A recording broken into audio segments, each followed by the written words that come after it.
Part 2. Guys.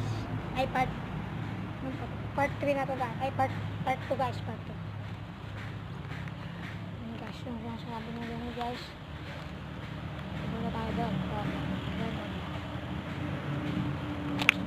Ako guys. Mag-isa ko lang ngayon guys. Wala ngayon yung kasama ko kasi email doon. Kasi guys. Wala ngayon yung kasama ko ngayon guys. Kaya magkano siya sa akin. Makikita nyo guys.